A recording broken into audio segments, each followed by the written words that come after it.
Hello friends, જય માતાજી, જય શ્રી કૃષ્ણ। સ્વાગત છે તમારું મારા નવા વિડીયોમાં। તો આજે આપણે ટિફિનમાં શું બનાવ્યું છે તો કે ઓળો બનાવ્યો છે, સરસ મજાનો 20 જણાનો ઓળો બનાવ્યો છે આપણે। તો તમે જોઈ શકો છો। તો મેં કઈ રીતે ઓળો બનાવ્યો છે તેની રેસીપી હું તમને આગળ કહું છું, તો વિડીયો પૂરો જોજો। તો આજે આપણે રીંગણને શેક્યા નથી, તો આપણે આ રીતે બધા રીંગણની છાલ કાઢી લીધી છે અને મોટા મોટા પીસમાં આ રીતે કુકરમાં કાપીને નાખી દઈશું। તો તમે જોઈ શકો છો બધા જ આપણા કટકા સરસ થઈ ગયા છે અને 1 ગ્લાસ જ પાણી નાખવાનું છે, એનાથી વધારે પાણી નથી નાખવાનું। ત્યાર પછી આપણે ઢાંકણ બંધ કરી અને 2 સીટી કરવાની છે, તો આપણે ગેસ પર ચડાવી દઈશું। તો તમે જોઈ શકો છો આપણું રીંગણ છે એ બાફવા મૂકી દીધું છે।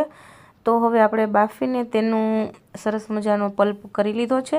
તો તમે જોઈ શકો છો બધા જ શાકભાજી સરસ મજાની, જો ડુંગળી એકદમ લીલી લીધેલી છે, ત્યાર પછી આપણે રીંગણનો પલ્પ લીધેલો છે અને ટમેટાં લીધા છે, તો સરસ મજાનું લીલું લસણ લીધું છે અને લીલા લીમડાના પાન લીધા છે। તો આપણે તેલ ગરમ થવા રાખી દીધું છે, તો ગેસ ચાલુ કરી દઈએ અને તેલ ગરમ થવા દઈએ।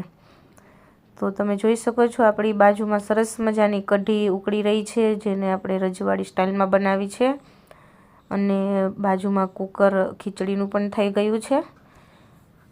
તો હવે તમે જોઈ શકો છો કે આપણું તેલ ગરમ થવા આવ્યું છે, તો આપણે તેમાં હવે ઓળાનો વઘાર કરી લઈએ। તો હવે આપણે તેમાં જીરું નાખીશું, રાઈ નાખીશું, ત્યાર પછી આપણે ચપટી હિંગ નાખીશું અને થોડો ગરમ મસાલો એડ કરીશું। ત્યાર પછી આપણે સરસ મજાના લીમડાના પાન એડ કરીશું અને લીલું લસણ એડ કરી દઈશું। તો મસ્ત મજાનું લીલું લસણ ને લીલી ડુંગળીનો એટલો મસ્ત ટેસ્ટી ઓળો હતો કે મજા આવી જાય। ત્યાર પછી આપણે ટમેટાં એડ કરી દઈશું, તો જેને મેં 1.5 કિલો જેવા ટમેટાને સમારેલા છે અને 1 કિલો જેટલી લીલી ડુંગળી છે, 1 કિલોથી વધારે। તો આપણે 20 જણાનો ઓળો બનાવવાનો છે, તો તમે જોઈ શકો છો ટમેટાને સરસ મજાના મિક્સ કરી લઈએ અને થોડા ઉકળવા દઈએ।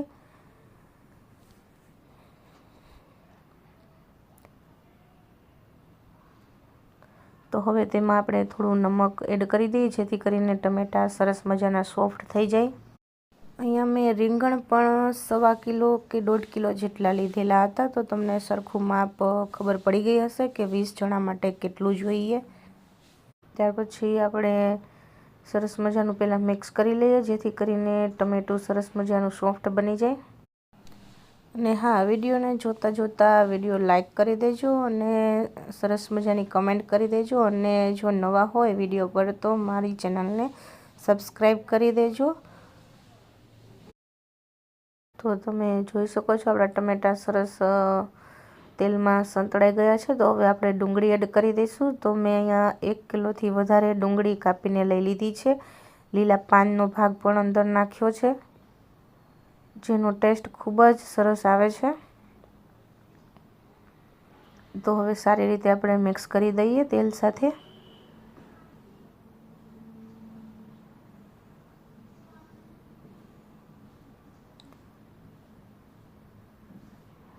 તો બધું જ સરસ મિક્સ થઈ ગયું છે। આપણે મિત્રો બધી જ રસોઈ શુદ્ધ સિંગ તેલમાં જ કરીએ છીએ, કોઈ પણ બીજું તેલ વાપરવામાં આવતું નથી। તો હવે આપણે તેમાં સ્વાદ અનુસાર આપણે લાલ મરચું પાવડર એડ કરી દઈએ। ત્યાર પછી આપણે થોડું ધાણા જીરું એડ કરી દઈએ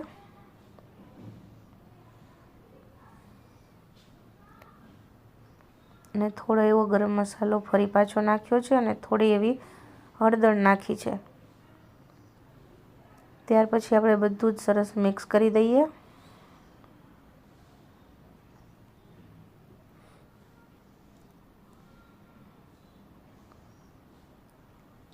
તો સરસ મજાનો આપણો મસાલા મિક્સ થઈ ગયા છે। તો હવે આપણે આ રીતે જ પહેલાં ડુંગળી અને ટમેટાને સોફ્ટ થવા દેવાના છે। તો હવે આપણે તેમને ઉપર ઢાંકણ ઢાંકી અને થોડી વાર ચડવા દઈએ, જેથી કરીને સરસ મજાનો કૂક થઈ જાય, ડુંગળી પણ સરસ સોફ્ટ થઈ જાય। તો તમે જોઈ શકો છો સરસ મજાનો કલર પણ આવ્યો છે આપણો, અને મસ્ત સુગંધ આવે છે કે બસ આ રીતે જ ખાઈ લઈએ। તો હવે આપણે ઢાંકણ ઢાંકી અને થોડી વાર તેને કૂક થવા દઈએ। તો હવે મેં અહીંયા 5-1 મિનિટ જેવું કૂક થવા દીધું છે। વચ્ચે વચ્ચે ચલાવતા રહેવાનું છે, જેથી કરીને નીચે ચોંટી ન જાય। ત્યાર પછી તમે જોઈ શકો છો સરસ મજાની ડુંગળી અને ટમેટું સરસ મજાનું સોફ્ટ થઈ ગયું છે। તો મસ્ત મોઢામાં પાણી આવી જાય તેવું મસ્ત ટેસ્ટ અને સુગંધ પણ એટલી સરસ છે। તો હવે આપણે રીંગણ એડ કરી દઈશું। તો આપણે વધારે ક્વોન્ટિટીમાં બનાવવો હોય અને રીંગણને શેકવાની ઝંઝટ ન કરવી હોય તો આ રીતે ઓળો કરશો તો મસ્ત મજાનો બનશે। સ્વાદમાં કોઈ જ ફરક નહીં પડે, જેવો શેકેલા રીંગણાનો સ્વાદ હોય છે એ જ રીતે આ પણ સ્વાદમાં એવો જ લાગશે। તો હવે આપણે રીંગણ એડ કરી દીધું છે અને મસ્ત મજાનું મિક્સ કરી દઈએ। તો તમે જોઈ શકો છો સરસ મજાનો કલર આવ્યો છે અને સરસ મજાનો ઓળો પણ બની ગયો છે। આપણે ઓવર તેલ નાખીને નથી કરેલો અને મીડિયમ તેલમાં સરસ મજાનો ઓળો બનાવ્યો છે। તો આપણો ઓળો કમ્પ્લીટ થઈ ગયો છે। તો તમે જોઈ શકો છો મિત્રો કે કેટલો મસ્ત કલર આવ્યો છે ને ઓળો જોતાં જ મોઢામાં પાણી આવી જાય એવું લાગે છે, સરસ મજાનો, અને ખાવામાં પણ ખૂબ જ ટેસ્ટી છે। મને એટલા બધાની કમેન્ટ આવી ખાઈને કે મને બસ મજા આવી કમેન્ટ જોઈને જ। તો તમે જોઈ શકો છો આપણો ઓળો રેડી થઈ ગયો છે।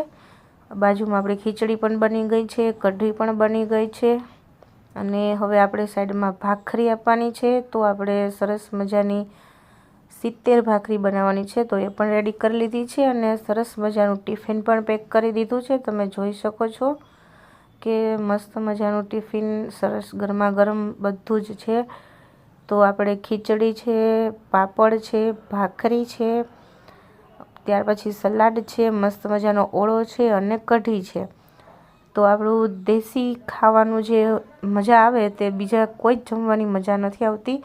તો ગાંધીનગરમાં જેને પણ ટિફિન અથવા તો તમારે કોઈ અધર ઓર્ડર કરવો હોય, તો નાના ફંક્શન માટે પણ ઓર્ડર કરવું હોય તો સ્ક્રીન પર આપેલા નંબર ઉપર કોન્ટેક કરી શકે છે।